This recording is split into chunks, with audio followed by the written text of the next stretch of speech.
দাড়িপাল্লা দেখতে হলে জাদুঘরে যেতে হবে।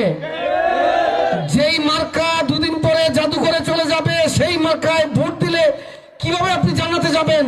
কারণ যখন জাদুঘরে যাবে তখন কিন্তু এই মার্কার নির্বাচনে পোস্টারে থাকবে না, ভবিষ্যতে মার্কা চেঞ্জ হয়ে যাবে। ইদানিং শুনছি যে মা বোনদের কাছ থেকে বিকাশ নাম্বার নিচ্ছে, নগদ নাম্বার নিচ্ছে। ভোটের আগে মা বোনদেরকে তাদের মূল্য দিতে চায়। ভোটের আগে একটা টাকা দিবে ভোট কিনে নেওয়ার জন্য, আপনাদের সিদ্ধান্তকে পরিবর্তন করে তাদের পক্ষে নেওয়ার জন্য। কাউকে দিবে 1000, কাউকে 2000, কাউকে 5000।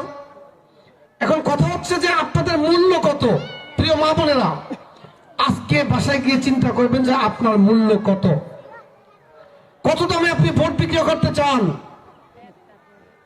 আপনার মূল্য কত, এটা আপনাকে নির্ধারণ করতে হবে। কারণ আমাদের কাছে মা বোনদের সম্মান হচ্ছে অমূল্য সম্পদ। টাকার অঙ্কে মা বোনদের সম্মান কিনে নেওয়া যায় না। কিন্তু একটি দল তালিমের নাম করে বাসায় যাচ্ছে, প্রথম নামাজ রোজার কথা বলে, খুবই ভালো কাজ, কিন্তু পরে উদ্দেশ্যটা বোঝা যায় খুবই খারাপ উদ্দেশ্য। হাতে কোরআন ধরিয়ে দিয়ে তাদের প্রতীকে ভোট দিতে বলে, ওই প্রতীকে ভোট দিলে জান্নাতে চলে যাবেন, এটা তারা বলে।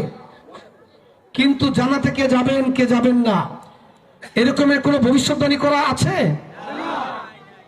যে অমুক মার্কায় ভোট দিলে, নারকেল গাছ মার্কায় ভোট দিলে জান্নাতে যাওয়া যাবে, বলা আছে কোনো?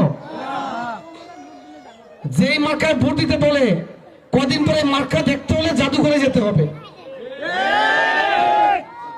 কারণ নৌকা ছিল, যেই নৌকার ছবি আমরা নির্বাচনী পোস্টারে দেখেছি, ওই নৌকা কিন্তু এখন নাই বাংলাদেশে কোথাও। খাল বিল মাঠে নদীতে ওই নৌকা চলে না, ইঞ্জিন লেগে গেছে।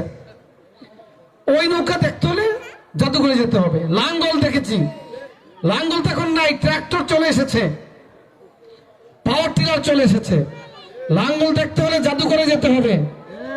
দাড়িপাল্লা ওজনে কম বেশি দেওয়া নেওয়ার কারণে, অর্থাৎ এক ধরনের চুরির কারণে দাড়িপাল্লার প্রতি মানুষ আস্থা হারিয়েছে। ডিজিটাল ওয়িং মেশিন এসেছে এখন।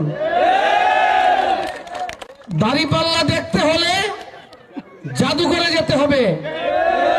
যেই মার্কা